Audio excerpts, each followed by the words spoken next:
அன்பு தமிழஞ்சங்களுக்கு தமிழ் பொக்கிஷத்தின் வணக்கங்கள். தமிழ் பொக்கிஷியா இன்னைக்கு நம்ம என்ன பார்க்க போறோம் அப்படின்னு கேட்டீங்கன்னா, உண்மையிலேயே மிகப்பெரிய ஒரு வரலாறை பார்க்க போகிறோம். இந்த வரலாறு அப்படிங்கிறது தமிழ்நாட்டின் கால்வாய்கள் அப்படிங்கறத சுத்தி தாங்க இருக்க போகுது. இதையே நம்ம பார்க்கணும் அப்படின்னு கேட்டீங்கன்னா, ஒரு சில ஆண்டுகளுக்கு முன்பு கட்டப்பட்ட தாமிரபரணியில் ஒரு கால்வாய் கட்டப்படுகிறது. அந்த கால்வாய் ஒரு மழை வெள்ளத்தின் போது அடித்து செல்லப்பட்டு அதில் இருக்கிற தண்ணீர் அப்படிங்கிறது ஊருக்குள் புகிறது. இதுதான் நவீன கால கட்டிடக்கலையின் சாட்சியாக இருக்கிறது. ஆனால் சுமார் 1500-2000 ஆண்டுகளுக்கு முன்பு கட்டப்பட்ட கால்வாய்கள் இன்றளவும் இதே திருநெல்வேலி தாமிரபரணியிலும் தமிழ்நாட்டின் வேறு சில பகுதிகளிலும் இருந்து கொண்டுதான் இருக்கின்றன. அன்றைய காலத்தில் வாழ்ந்த மன்னர்கள் தமிழக மக்களின் மீது தீராத மோகம் கொண்டிருந்தார்கள். அவர்களுடைய வாழ்விற்கு தேவையான அனைத்தையும் செய்துவிட்டு போனார்கள் என்று சொல்லலாம். ஆனால் இன்றைய ஆட்சியிலோ நமக்கு தேவையானது கிடைக்கிறதா என்ற கேள்விக்கு எல்லோரிடமே இருக்கும் பதில் இல்லை என்பதுதான். அது எந்த ஆட்சியாக இருந்தாலும் சரி, காரணம் இல்லாமல் கட்சிகள் கலைக்கப்படுகின்றன. புதிய புதிய கட்சிகள் தினந்தோறும் உருப்பெற்று வருகின்றன. இதெல்லாம் இப்படி இருக்கும்போது தமிழக மக்களின் இந்த உயர்வு என்பது இப்போதும் யாருக்குமே தெரியாத ஒரு மாயையாக இருக்கிறது. வாருங்கள் நமது பதிவுக்கு போகலாம். நைல் நதிக்கரையில் கிமு 2000 தொடங்கி 1730 வரை கட்டப்பட்ட அணைகள் சுட்ட களிமண், இலைதழைகள், கோரைப்புற்கள், மூங்கில் மற்றும் தாவர பிசின் கொண்டு கட்டப்பட்டன. தமிழகத்தில் 5ஆம் நூற்றாண்டில்தான் நீர்நிலைகள் கட்டுமானங்கள் தோன்றின. கிபி 620-650களில் செங்கல், களிமண் பிசைந்து வைகையில் அரிகசேரி மதகை செழியன் சேந்தன் கட்டினான். கிபி 815-862களில் செங்கல், சுண்ணாம்பு, காரை, கருங்கல் ஆகியவற்றை பயன்படுத்தி மதகுகளையும் கால்வாய்களையும் கட்டினான் இருப்பைக்குடி கிழவன். பிற்கால சோழர்கள் செங்கல், காரை கொண்டு மதகுகளை அமைத்தார்கள். 907-953களில் செம்பியன் மாதேவி வாய்க்கால், பாரந்தகன் மாதேவி வாய்க்கால் கட்டப்பட்டது. கிபி 949-957களில் கண்டாராதித்தனால் கட்டப்பட்டது கண்டாராதித்தா ஏரி. கிபி 957-973களில் சுந்தர சோழனால் வெட்டப்பட்டது சுந்தர சோழன் வாய்க்கால். 985-1014 ராஜராஜனால் கட்டப்பட்டது ராஜராஜன் வாய்க்கால். அதே காலகட்டத்தில் மாதே வடிகால் வாய்க்கால் கட்டப்பட்டது. கிபி 1012-1044களில் முதலாம் ராசேந்திர சோழனால் கட்டப்பட்டது முடிகொண்ட சோழ பேராறு கால்வாய். கிபி 1063-1069களில் வீர ராசேந்திரனால் கட்டப்பட்டது வீர ராசேந்திர பேராறு ராஜகேசரி வாய்க்கால். கிபி 1070-1120களில் முதலாம் குலோத்துங்கனால் கட்டப்பட்டது புத்தரான குலோத்துங்க சோழ பேராறு கால்வாய்.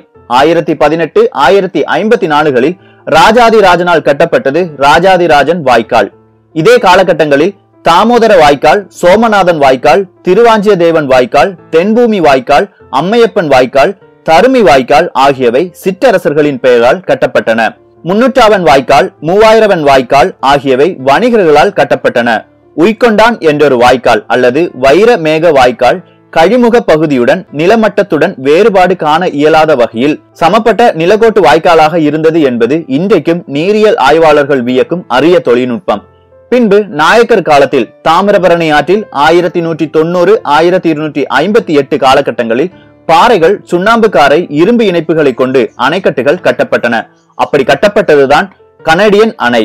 கும்பகோணம் மகாமகம் குளத்தை கட்டியவர் தஞ்சை நாயக்க மன்னரின் அமைச்சர் கோவிந்த தீட்சிதர். 1524-1700 காலகட்டத்தில் நாயக்கர்கள் கற்கள், சுண்ணாம்பு, காரை கொண்டு அணைகளை கட்டினார்கள். அவை அனைத்தும் திட்டமிடப்பட்டு பொறியியல் தொழில்நுட்பங்களுடன் ஒழுங்கான அமைப்பில் கட்டப்பட்டன. மன்னர் திருமலை நாயக்கர் அணை கட்டுமானம் பற்றிய குறிப்பு ஒன்று திருப்பணி மாலையில் உள்ளது. அரைத்த சுண்ணாம்பை வெள்ளச்சாறு விட்டு நன்றாக குழைத்து செங்கல்லும் அடுக்காய் பரப்பி கடுக்காயோடு ஆமலகம், அரிய தன்றிக்காய் உழுந்து ஒரு கால் இருக்கால் இடித்து நன்னீரில் ஊறிய கடுஞ்சாரும் விட்டு ஊழி காலங்களில் அசையாத வச்சிரக்காரை என்கிறது அந்த குறிப்பு.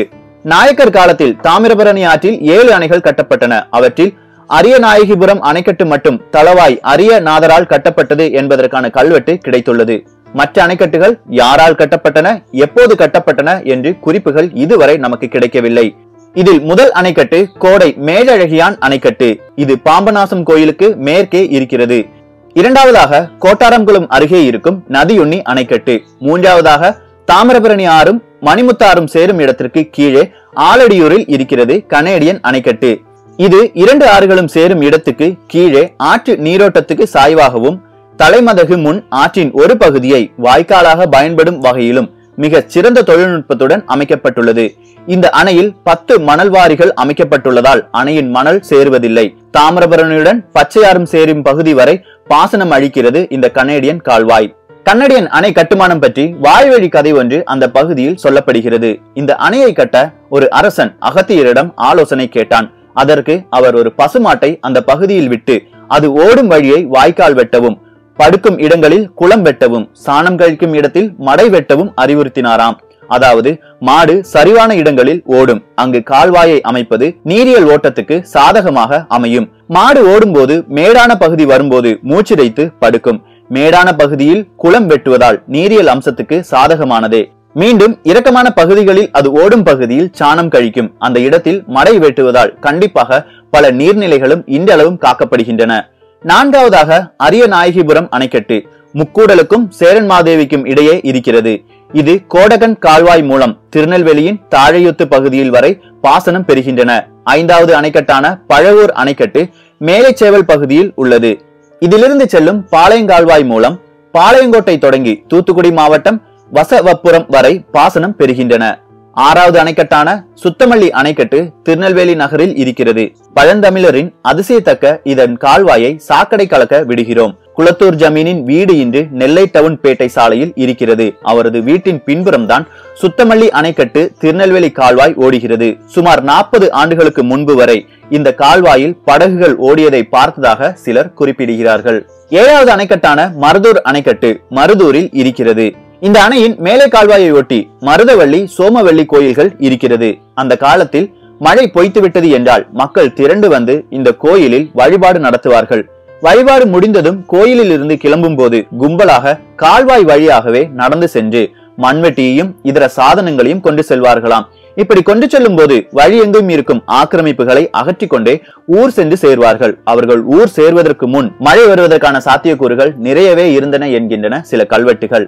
ஆம், அன்றைக்கு மக்கள் இயற்கை மீது நம்பிக்கை வைத்தார்கள். இயற்கையும் நம்பினாரை கைவிடவில்லை. அன்று மட்டுமில்ல, இயற்கை என்றுமே நம்முடன் இருக்கத்தான் பார்க்கிறது. ஆனால் நவீன மனிதர்களாகிய நாம் தான் இயற்கையை புரிந்து கொள்ளாமல் இயற்கையின் வளத்தை அனைத்தையும் அழித்து கொண்டு இருக்கிறோம். இது எங்கே சென்று முடியும் என்று யாருக்குமே சொல்ல முடியாது. கண்டிப்பாக மனித அழிவின் தொடக்கம் ஆரம்பித்து விட்டது. இந்த ஆரம்பம் எப்போது முடிய போகிறது என்பதுதான் உலக நாடுகள் கவனித்துக் கொண்டிருக்கின்றன.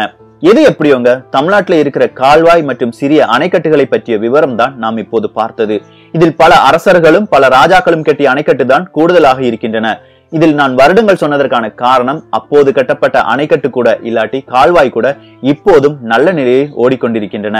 தயவு செய்து இந்த மாதிரி ராஜாக்களுக்கு இல்லாட்டி இந்த மாதிரி மன்னர்களுக்கு நாம் மிகப்பெரிய ஒரு மரியாதையை கொடுக்க வேண்டும். அந்த மரியாதையை அந்த கால்வாய்கள் அல்லது அணைக்கட்டை பாதுகாத்தாலே போதுமானதாக இருக்கும் என்றால் அது மிகையல்ல. இதை பற்றிய உங்களது கருத்துக்களும் இங்கே வரவேற்கப்படுகின்றன. எல்லோரும் தமிழ் பொக்கிஷத்தில் இணைந்திருங்கள். தமிழ் பொக்கிஷம் சேனலை சப்ஸ்கிரைப் செய்யாத தோழர்கள் தோழிகள் தயவு செஞ்சு சப்ஸ்கிரைப் பண்ணிக்கோங்க. நல்லதை பகிர்ந்து நல்ல சமுதாயத்தை உருவாக்குவோம். நன்றி, வணக்கம்.